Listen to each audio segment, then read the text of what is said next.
Welcome to Pub and Porch, Applied Stoicism in Modern Life, hosted by Adam Piercy and Mick Mulroy.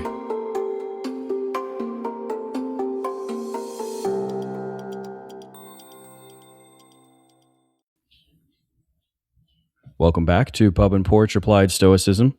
I'm your host, Adam, with my co-host Mick Mulroy here. Today we're going to start the episode talking about one of the quote-unquote big three when it comes to the Stoics, which is Epictetus. I think for us, right, we traditionally try to do a lot of current events in our podcast, but it is important for us to speak to some of the originals on this, the OGs, if I was speaking like a millennial, because they do form the foundation of what all of us tend to read about. So I'm going to quickly mention at the beginning that there are some really good resources that I was pulling from while prepping for this episode. There's Epictetus, Discourses and Selected Writings from the Penguin Classics. I recommend this book because it has a great introduction to his life as well as his writings, even though he never really wrote anything himself. And also Ryan Holiday's Lives of the Stoics, which I highly recommend because there's a whole section on Epictetus that he writes about. But Mick, why don't you kick us off today with your first thoughts on Epictetus?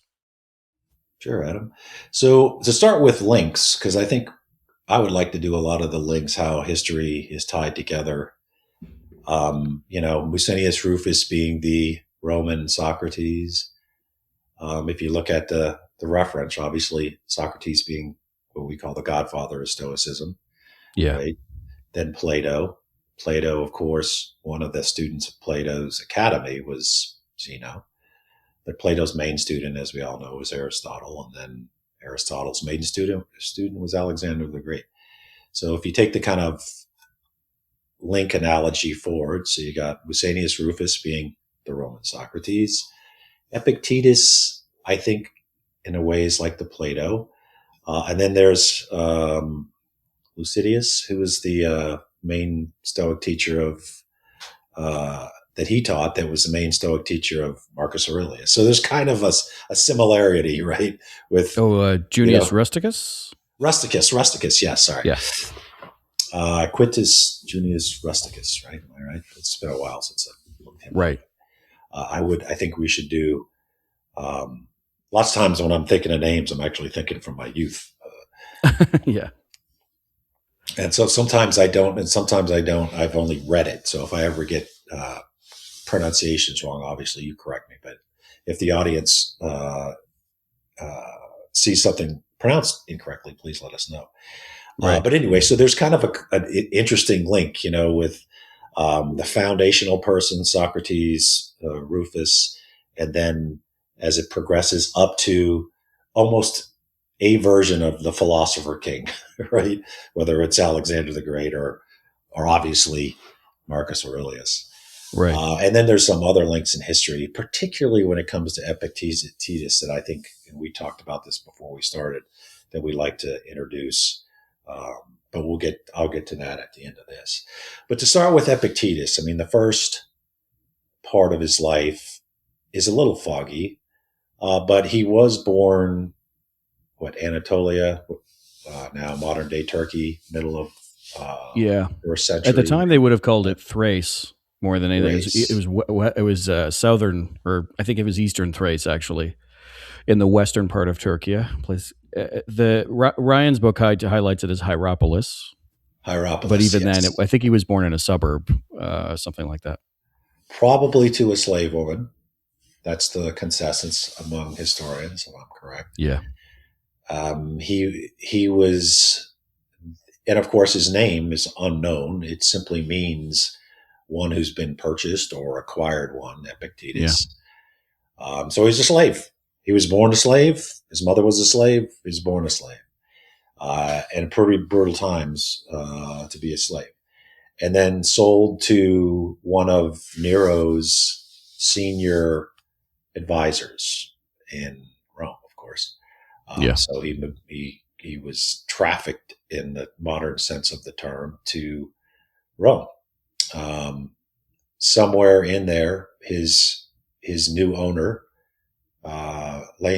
basically, likely tortured and broke his legs, or his leg at least. It's damage that lasted forever. He was lame after Yeah. that. I don't know if that Yeah. was common. It'd be interesting to talk to a historian. Like, if a slave was used for non-labor purposes, did they maim them?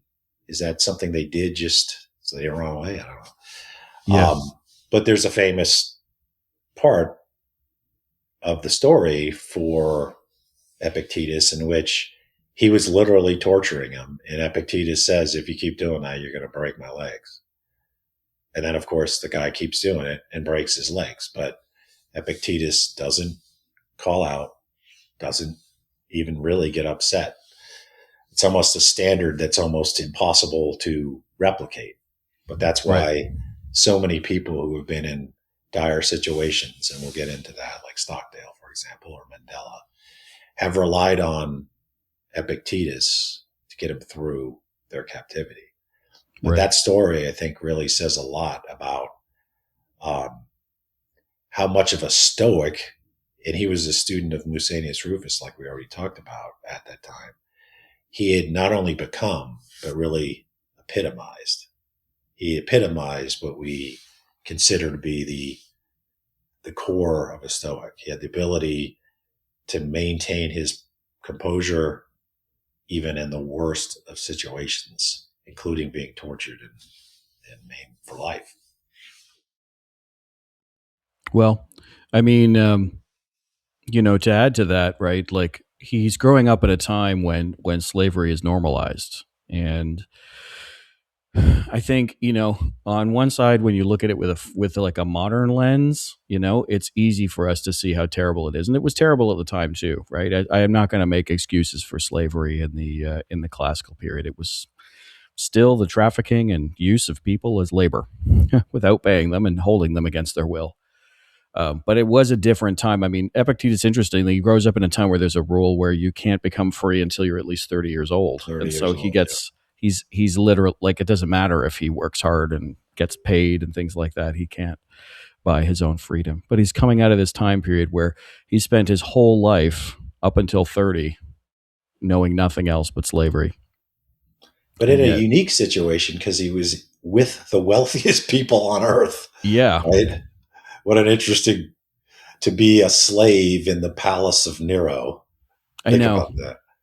I know, which is so odd in its own way. But I think, in some ways, and again, it doesn't rationalize slavery. What it does do is it explains sort of the oddity in the interesting parts of his life, is that he ends up learning philosophy.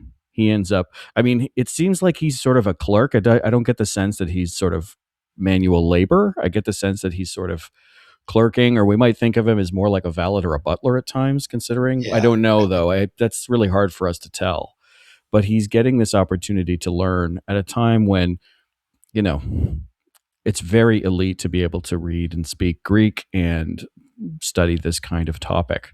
He must have So been really he's very smart, lucky right? in a way, right? Like, I mean, I've never seen a description where he was selected because he was smart. Obviously, we know he was very smart. Yeah. But how does one go from Turkey to Rome? So that'd be like the backwater of the Roman Empire, right? Yeah. Obviously far away. And then to be bought by an advisor to the emperor. I know. The It just story seems like is, there'd be more to it. Like I he know. had to be like exceptionally smart or something, right? Yeah. And the challenge we have with that, right, is just the lack of information we have about him, in many ways, right? Um, we learn about his early life, and then there's this middle period that kind of isn't there, um, likely where he's just a normal kind of slave in a household, right? And then he ends up becoming this thing. The interesting thing I think is really important to point out with Epictetus, though, is he becomes free and he has a choice, right? As a freeman, he can do kind of do anything, right? In a way, or not anything, but he has a lot of options to him. As he could go become a laborer, he could try his hand at something else, right? But he makes a choice in the time that to become a professional philosopher, essentially, which is I think today I would consider the equivalent to be like to become an academic. right? In the sense of Yeah. like to study and lecture and teach. Right. And I find it so interesting because out of the big three that we always talk about, right, Marcus and Seneca and Epictetus, he's the only one who doesn't have another job, right? He's strictly an academic sort of philosopher. And Nero, Nero being counseled by Seneca and Seneca being a Stoic, that's not the only thing Seneca's counseling him on. He's counseling him on lots of things because Seneca has his own business, right? And Marcus being an emperor and a military leader and whatnot, he's doing Stoicism alongside that sort of part of his life. So Epictetus, when I always look at it as a spectrum of people, right? Marcus is like the everyman in many ways, right? And Seneca is sort of in the middle because Seneca, at least in the way that his writings are written, and then Epictetus is sort of he's the really. I remember somebody telling me once, they're like, he's the hard ass. He's the one. He's the one who's really strict about how to be, right? And in some ways, and we were talking about links, there's an interesting tie to this because a big fan of for us on the podcast is Musonius Rufus, and Musonius teaches Epictetus. In fact, calls him a fool at sometimes is the story that we hear, which is, you'd think this incredibly, intelligent academic philosopher being called a fool by, at the time, one of the most well-known Stoics in the entire empire. It's such an interesting thing. I mean, I try. Fool in a sense, like it's a famous quote by Epictetus that you basically, to learn anything, you have to be willing to be called considered a fool, right? Yeah, totally. And he's probably pulling from his own experience to say, hey, you know what? I don't know everything. I have to open my eyes and ears and learn from others, right? Yeah. I always viewed like Zeno kind of setting the standard for what society should be. Yeah. Epictetus and Musonius Rufus kind of telling you how you should be as an individual. And then Aurelius basically saying how you should be as a leader. Right. I think that's the way I've always viewed it. Yeah. And the other part about like, so if you were obviously he was a slave, he probably would have met Seneca, I suppose.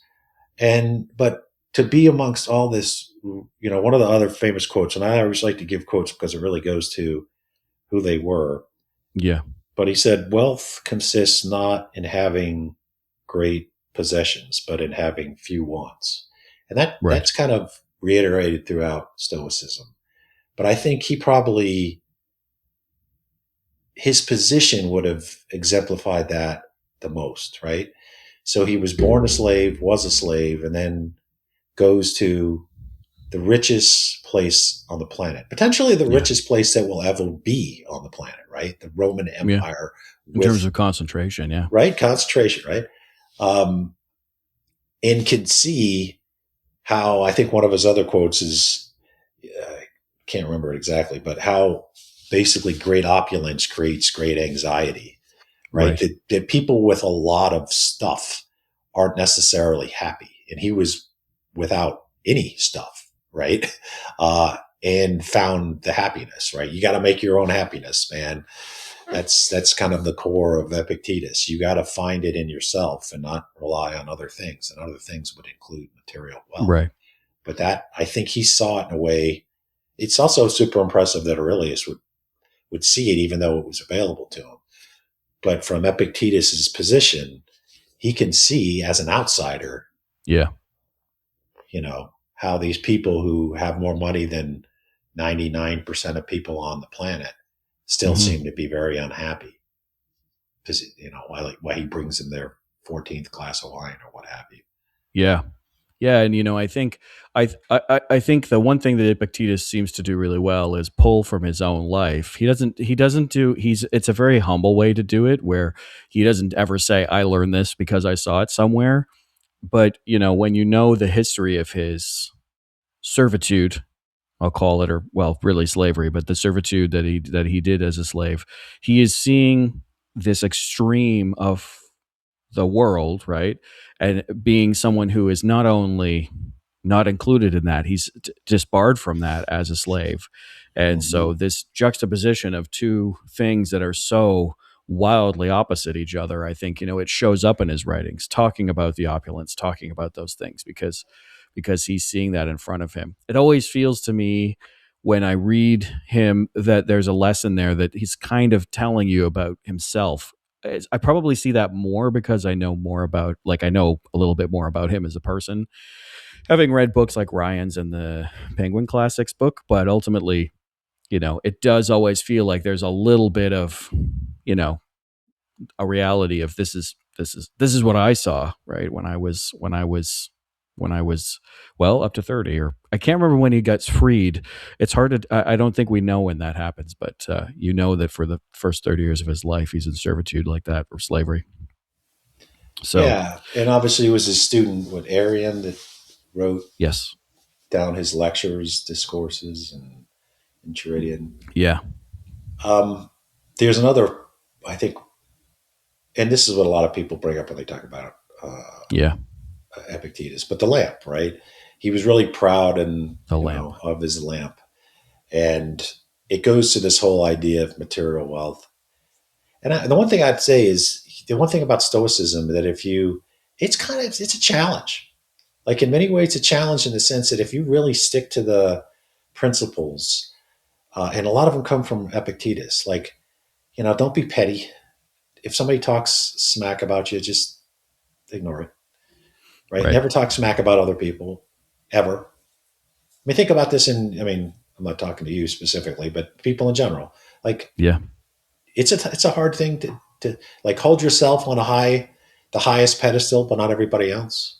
Yeah. Um, really take away the value of material possessions. I'm not saying you can't. I'm fine with people who go out and do really well in life. It's you got responsibility to yourself, your family, and your society.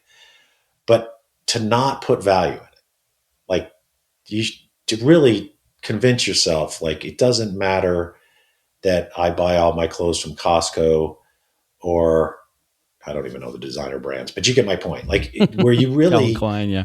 yeah. So they can't even. Yeah. But you know what I mean? Like people really put a value in themselves, even though they might not say it, by what they Yeah. own, right? The kind of car they drive and all that stuff. If you really follow Stoicism, it does two things. It's a challenge because there's a Yeah. lot of things that people just have a hard time doing.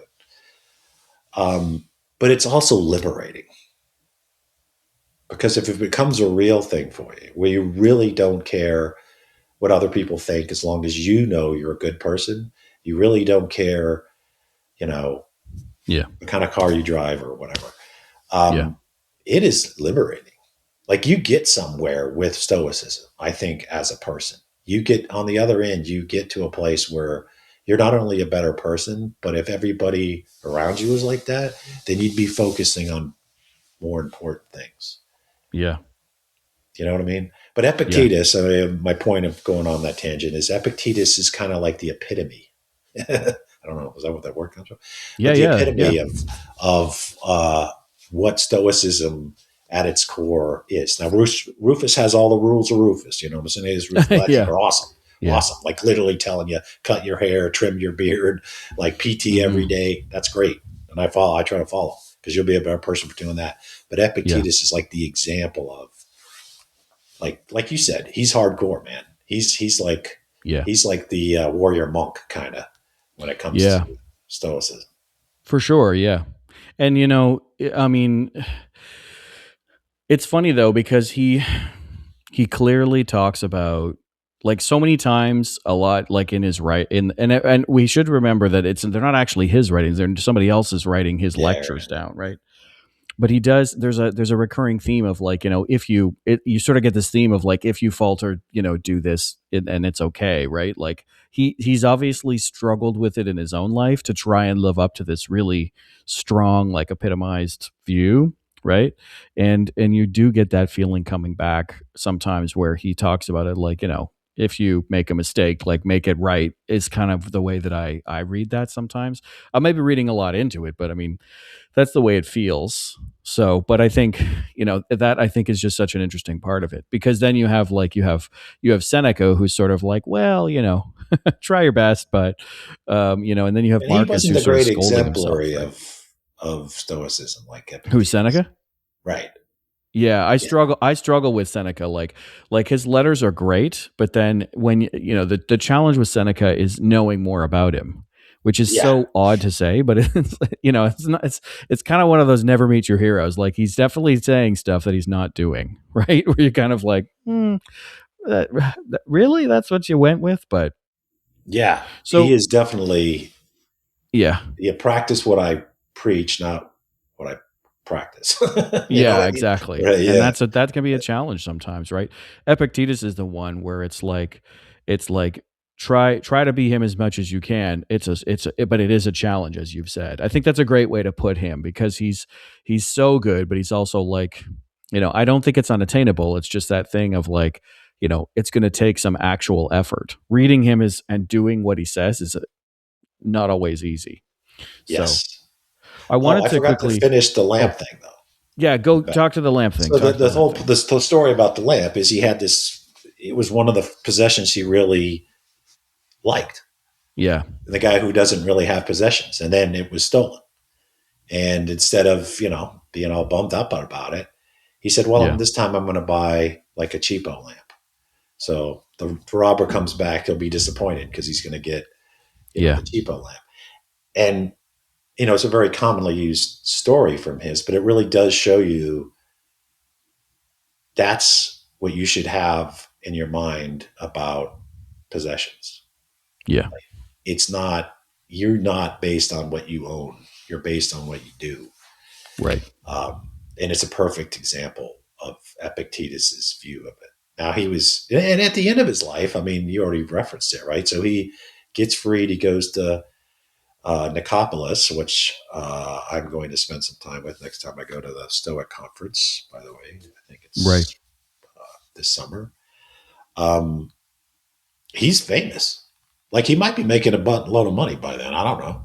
I mean, he even Yeah. has Roman Hadrian coming to visit him Yeah. Like we there. know he's lecturing. We know he's lecturing, but I also don't know if that's I don't know how that works. Is like he taking donations? Is it like he's doing it on like is he doing it Speaker's Corner in Hyde Park type of thing where it's like you put a hat down and you start talking, or is it more of a formal thing? I think it's more formal than that, but Yeah, it's you're hard to right. I don't tell. know. I only know from the story that Emperor Hadrian went to see him.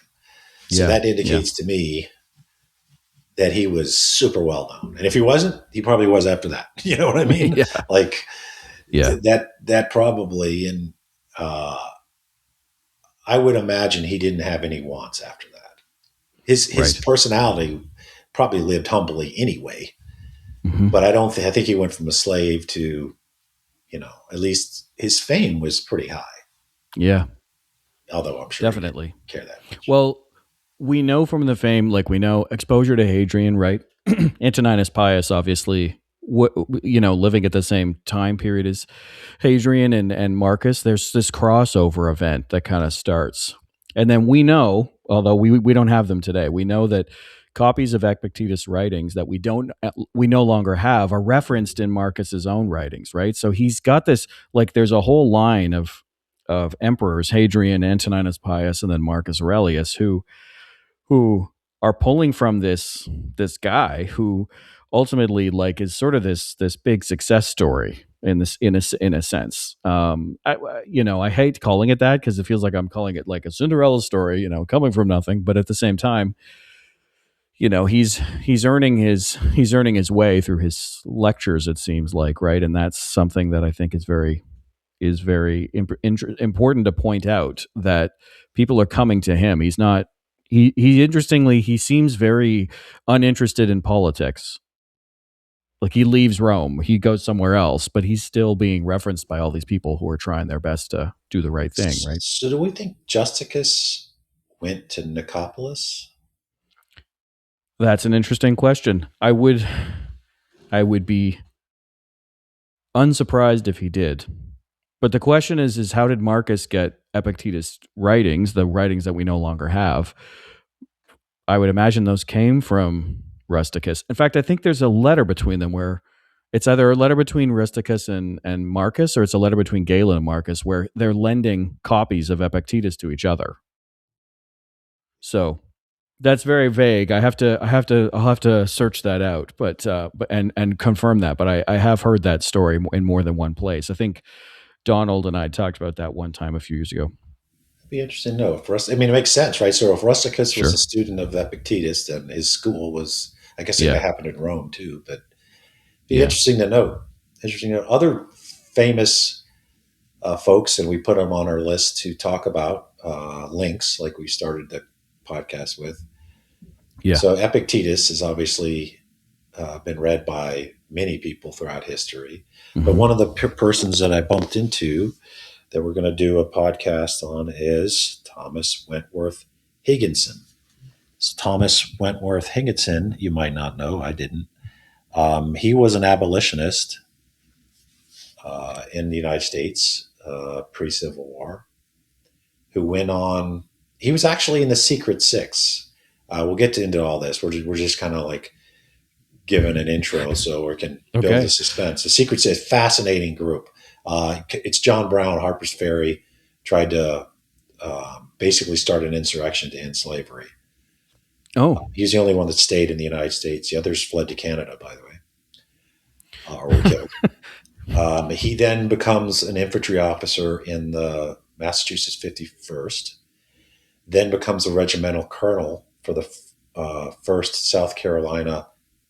They call it the Colored Regiment, so Black African American Regiment. Writes a whole book on what it was like to be. So if you ever seen the movie Glory with Denzel Washington and Of course. Matthew Broderick, yeah, Yep. right. Um, but he is a full-on Stoic. Like he reads Yeah. Stoicism. He's one of his translations of Epictetus's Enchiridion was the most widely read. Yeah. And the other link, and we'll have a podcast on him, when a young naval fighter pilot was walking through the halls of Stanford's philosophy department, he was literally handed a copy of Higginson's translated Enchiridion, and that fighter pilot was Stockdale. Yeah. So there's links, many links to Epictetus. Theodore Roosevelt carried a copy of his discourses, carried a copy when he went down the Amazon. If you ever read the story about that, is an incredible story. This was after he was president. Him and his son took a trip down the Amazon. Um, Nelson Mandela, another person we're going to do, read copies of Epictetus's works Yeah. in Robbins Island. That was a prison he was in. Yeah. So there's a lot of links to Epictetus that we're going to cover in the future, but Yeah, there that's are. just a teaser, if you will. Yeah, definite teaser. Now, one thing I think we should close on with that, you're referencing some really good elements from Epictetus' writings.